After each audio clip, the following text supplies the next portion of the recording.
So I did object, and you said I'm taking it anyway. All right, traders. So we are here at the Nerd Store. the new nerd store. The new Nerd Gonna Store. be. We are actually in what is about to become the Nerd Store. This is where we're going to be doing some podcasting. We're going to be doing some live play for Dungeons and Dragons, some Magic the Gathering stuff, and of course comic books. Of course, And we're hanging out with my buddy Roger. You guys know Roger. He's our guru when it comes to foreign comics and stuff like that. Just picked up the most epic Utah collection I've ever seen. And we do a lot of talking about the X-Men #1s that came through not too long ago. There were like 4 of them that came through. Yeah, all in the same time from different collections for some reason. And all in the state of Utah. So the point of this is we're trying to show people that comic book collecting is strong in Utah. We've got great books. We've got great collectors and a lot of legacy collections hanging about. So this collection, you grab this. Why don't you tell us a little bit, at least what you can. I definitely want to respect the original owner's privacy, as I haven't really discussed with them. But it's an older gentleman. Most of this was purchased off the rack when he was a kid. And he the rack happens to be sitting right here. Sure does. Yeah, we can get a shot of that too if you want. That's really cool. That's one of my favorite parts of it. The spinner rack, Charles's spinner rack. Yeah. So anyhow, he had purchased most of it new when he was a kid. He also at one point co-owned Comics Utah, and had picked some things up when he owned that store. And so there was a lot of cool, not only the cool books, but there was a lot of cool memorabilia and some old Overstreets that are from 1978. So you can look up and find out the Hulk 181 was $1.20 and kick yourself for not having 100 of them. So your big book from this collection, I looked it up in here. $360. Yep, I looked it up earlier. Trust me, I wanted to know. Yeah. $360. So for a mint grade. So think about that. A mint $360 book in 1978?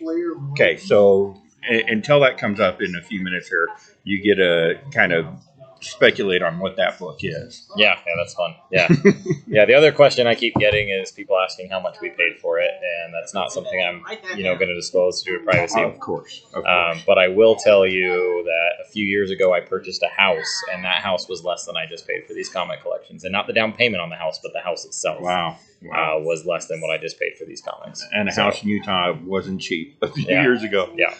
So, wow. Yeah. It's a high dollar amount. Yeah. So, we want to start showing some books off then, or? And just so you know, we just came off of a 2-hour live on TikTok. Callie, good friend of the comic girl on TikTok. The comic girl on TikTok. I don't do TikTok, so go over there, sub up to her, follow her stuff. She did a great job showing off these books with Charles. It was a lot of fun. Yeah. So we have a small selection here. There's a lot more. I don't think we have the time to go through all of them, but there's some really cool stuff here. Callie, yes. Come here and wave hi. Oh, okay. So Callie gets to say hi now. This is Callie. Follow her on TikTok. Okay. What's your handle on TikTok? At the comic book period. All right, so sub up to her on TikTok. If you're in the Utah group, I posted the link. Make sure you click it. Yeah, she's great and posts a lot of really cool stuff. So these are just a small selection, like I said, but this is some of our. We've just started bag and boarding them. They were in rotted old bags, so we're just getting them regoing. So we'll start here. And I'm imagining people in your channel, I don't have to explain too much what these notes are. I think the people here are going to know what they're looking at. Yeah, it's a decent copy of that one. This one's a pretty clean copy as well. Cool. That's cool. Okay. So a lot of that kind of stuff. But, so that's a huge book. Yeah, this is a fun one. That's one of my all-time favorites, too. I love that cover. I love everything about that book. This is a fantastic copy of this book. That is really clean. Very clean.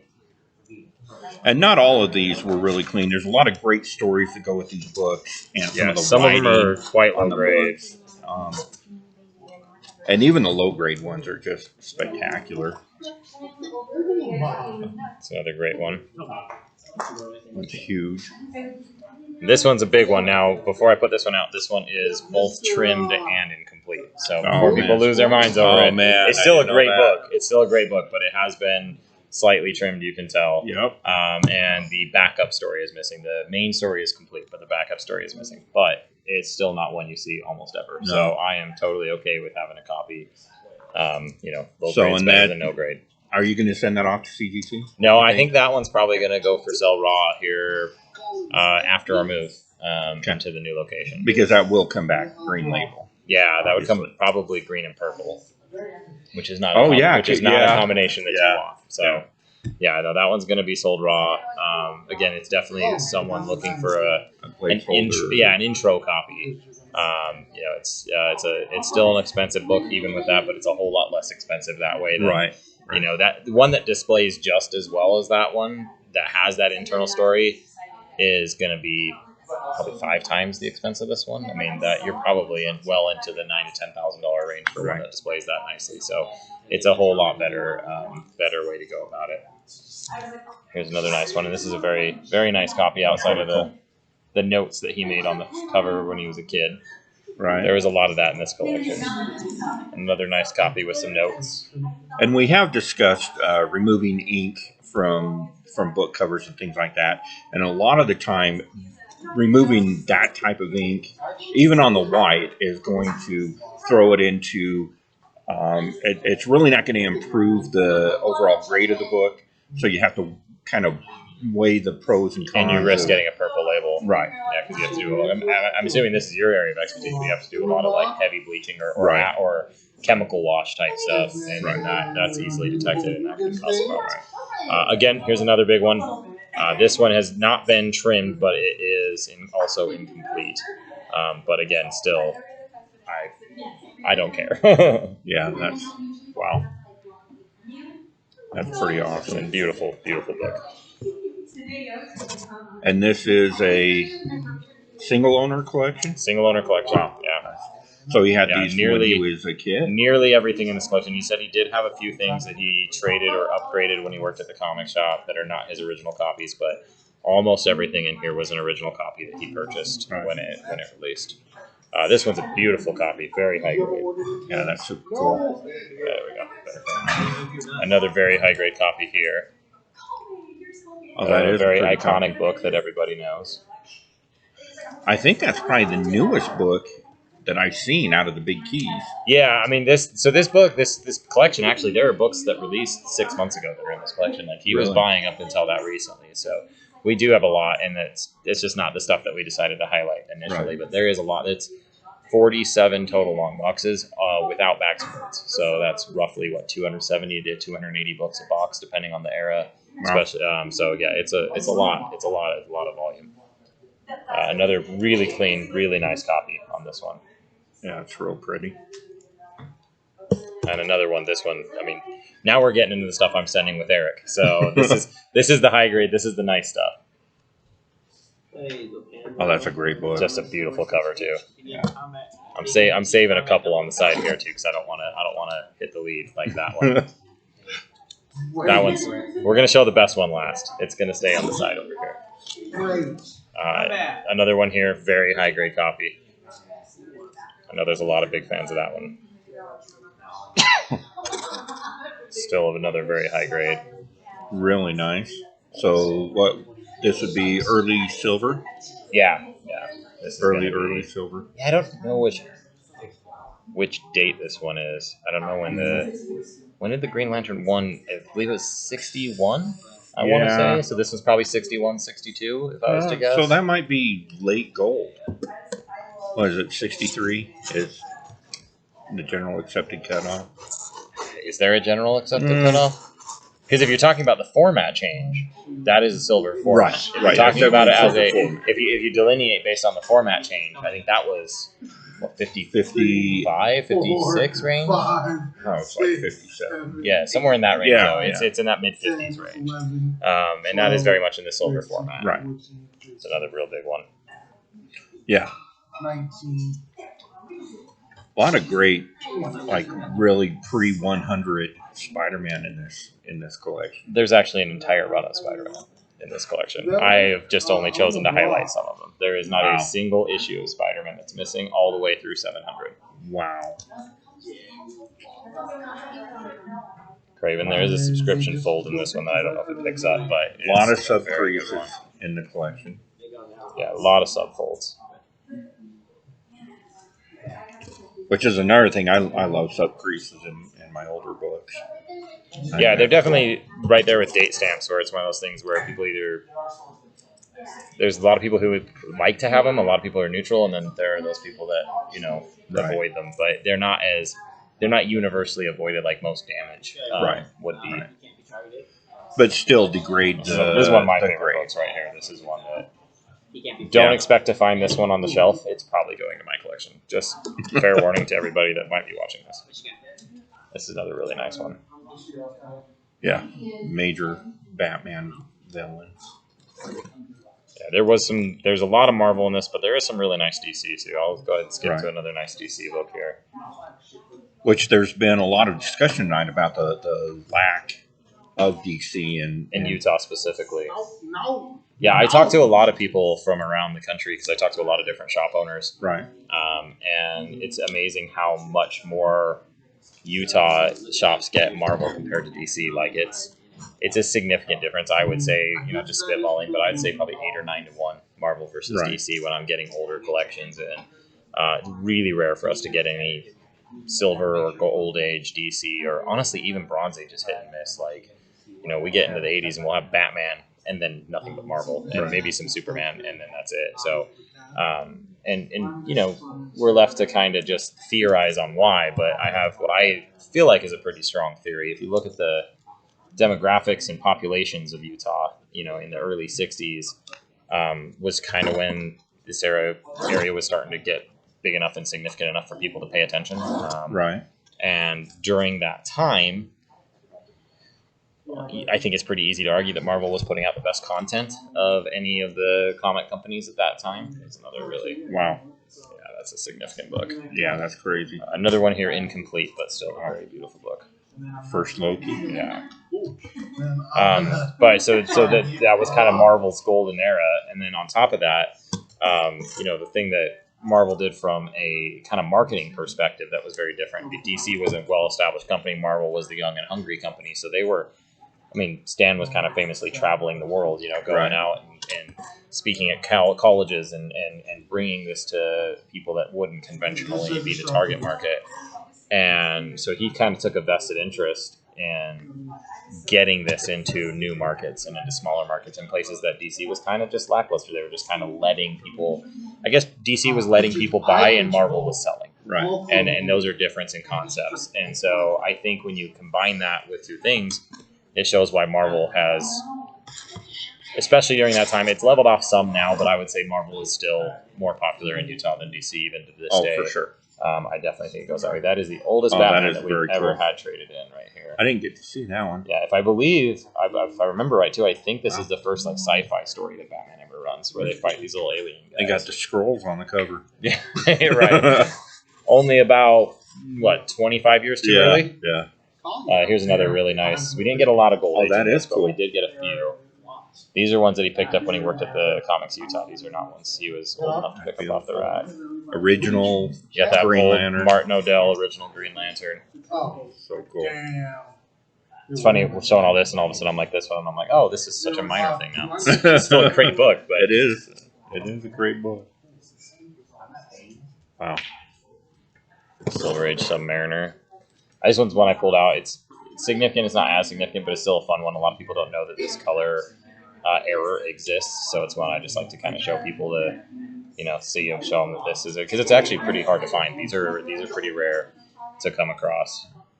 And there was a huge chunk of Fantastic Four in the collection. as Near well. complete, yeah. It was missing 1, 2, 5, and 7, and other than that, every other Fantastic Four issue. Which unfortunately 5 isn't in there. That one would be coming home with me as well. Right. So maybe it's a good Right. thing it wasn't in there. This one was one I just pulled aside for me because I'm in a Well, Ninja Turtles that's nerd, really cool. and I really like that. So that's a me book. So we'll get those two. I'm not even looking at it when I'm pulling. Yeah, first, this one is also incomplete, but first Doctor Strange. Yeah. When he was a kid, he cut out a lot of the backup stories. He didn't like them, and he So he realized just got rid books of them. took more room in his bedroom when they had the backup stories. So he was like, I don't like this. It's not superheroes, and he snipped it out and threw it So away. he just became his own editor. Yeah, exactly, exactly. And he was his own artist too. Yeah. His drawings on them too. First Constantine. First Constantine. That's a real popular It's book. a great book. Yeah, a personal favorite for me too. I love Barrington House. Oh yeah. I will play Expedition Map for free. And, Very cool. yeah, First King. King. It's a nice copy of that one too. Wow. And then, So you got Luke Cage one.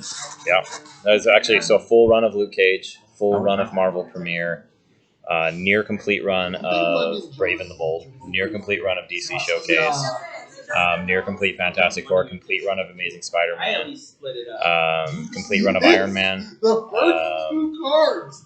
The first. I'm trying to remember which other ones, but yeah, it just goes on and on. And somewhere in all this, when they were going through books earlier, and we're not going to dig through everything, but there was first Justice League. Yeah, Brave and Bold 28. Brave and Bold 28. There's it's the Brave and Bold. I think is complete from 28 through 100 and something. Okay, so all those early Justice A lot of League. them are real low grade, like the 29 is coverless. So a lot of them are lower grade, but reader copies. But yeah, I had a lot of that in there. Some really cool Treasury stuff. The Yeah, Spider-Man, those are fun. Superman versus Muhammad the Ali. Superman, Muhammad Ali one. So Yeah, those are fun. those are probably the two biggest Treasury books. Those are probably. that out I would say Batman Hulk is right behind those. Oh yeah, Batman Hulk. That's one. and people maybe really the like. Wizard of Oz. And the Star Wars one. People go nuts for Star Wars. They don't really step up to it price wise, so It's not as much as those, but it's an easy seller, and it's still Yeah. $40-50 even in like a mid grade where so it's still one that goes for a lot more than some of the other ones do. But and yeah, as hard as Treasury books are to get in a good grade, and these ones are nice. great. These are ones really beautiful. phenomenal for Treasury books. I think your audience might appreciate this too. Oh yeah, that's super Charles cool. hasn't even seen this one. This is a still in two promotional poster from the Avengers that's copyright dated in 1983. And it's got every Avengers Oh, I apologize, 93. 93. Yeah, But it's got every Avengers to date. yeah. Super cool. Part of me really wants to see the poster. Part of me feels like if it's been 30 years in this thing, it might be criminal to take it out. I'll let you know if I decide what to do. It's in perfect shape. All right, so we're down to the last couple. A book that needs no introduction. Wow. This is one I actually really like this and appreciate this about this collection is you could tell it was owned by a kid who really just enjoyed comic books, because if you look on here, and you see this on most of the key issues, they have word bubbles that say JSA. And the reason I asked him why that was, and he said that when he was a kid, Justice Society was his favorite book. Justice Society had gone on to hiatus, and he wanted a way to kind of bring it back to him and for him to feel like it was alive. So he played in his head like all of these other superheroes were part of the Justice Society and they were all joining forces together. And so his favorite superheroes, he would write JSA on it and have them all they're joining pledging their allegiance to the Justice Society. And his hopes, he told me, he's like, when I was a kid, I thought that if I did that enough, that they would bring Justice Society back. Because kid logic. So that's why they're excitedly saying JSA.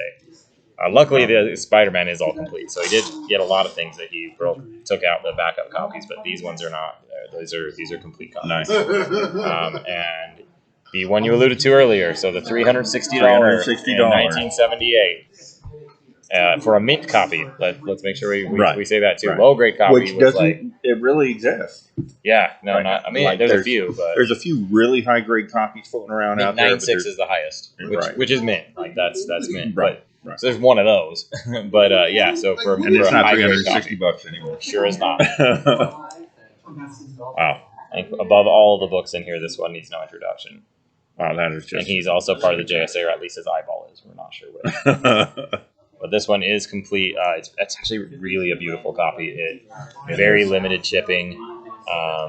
Really nice color. Like it's held up very, very well. So, yeah, this is a great just some copy. slight soiling on it. The back's got a little bit of soiling that'll come off. It's It's got a little bit of a press roll on it. I definitely think a press and clean is going to do wonders for that. Yeah. book. I think it's a really good candidate. It'll probably get us. You're saying, okay, so, and what we're going to do, I'm going to follow up at a later date and do some slice or whatever and show you befores and after. Oh, that's a great idea, yeah. But you're saying... I estimate currently as it sits, without a press and clean, I would say right around a 6.0. 6. And I think that's pretty accurate. 6.0, maybe 6.5, depending on if the grader had coffee and Sure, yeah. Hit all the lights on the way to work. How good his sleep was. I think, and I think it's going to respond real well to a press and clean. So I think we're going to be pushing after. I think we can get 2 to 3 grades on it. I hope so. I would be very happy with that. So you think it's 7 to 7.5? 7.5? I would be very happy with a 7 Oh, yeah. or 7.5. I would be thrilled. Yeah.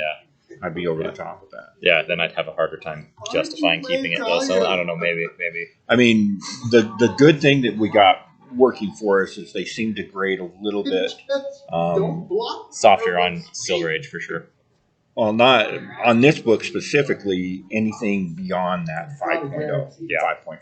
Yeah. All that high mid-grade stuff, they because it just doesn't come around. No, it doesn't. Yeah. So it's No, hard that's to- very true. That's very true. And it is a very clean copy of that book. Like I don't have any, illusions that it's going to become the highest grade on the census by any means, but it is a very above average grade for that book. So it's a beautiful collection, again, found right here in the state of Utah. A lot of great collections coming through our local comic shops. I know Greg just picked up a really nice collection. Early Bronze Age collection was really nice. Nice. Not this nice. I mean, this is killer.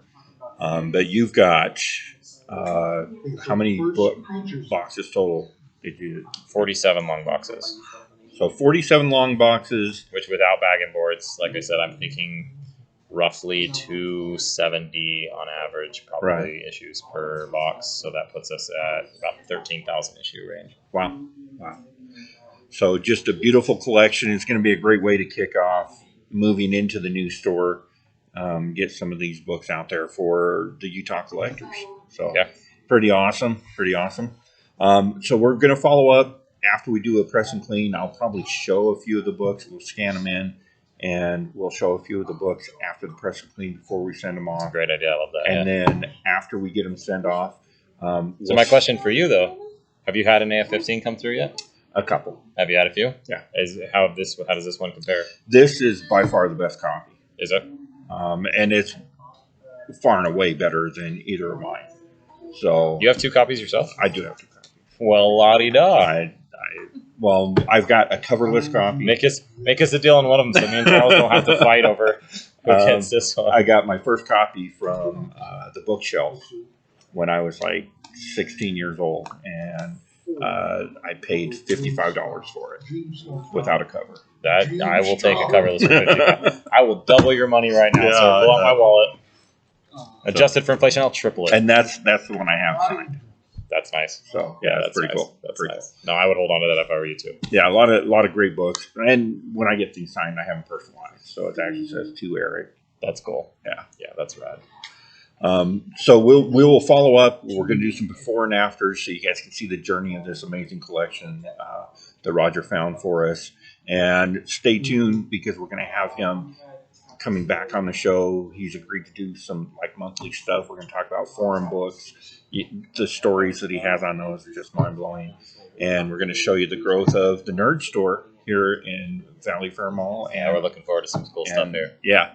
They were talking earlier, just spitballing ideas, and what they've got planned for this place is going to blow you away. It's going to be the go-to Mecca destination for comic geeks. So we're hoping for this is one of those places that not only draws Utah traffic, but this is one of those places that people see online and say, when I travel, I'm going to make sure I visit that place while I'm out traveling. That's what we're trying to become and trying to build here. So, well, I think some of the stuff you were talking about earlier would make this kind of a Mecca destination for a lot of people. Mm-hmm. That's what the hope is. Yeah. And an affordable one. So this isn't going to be, walking to Mile High and try to find whatever you can afford.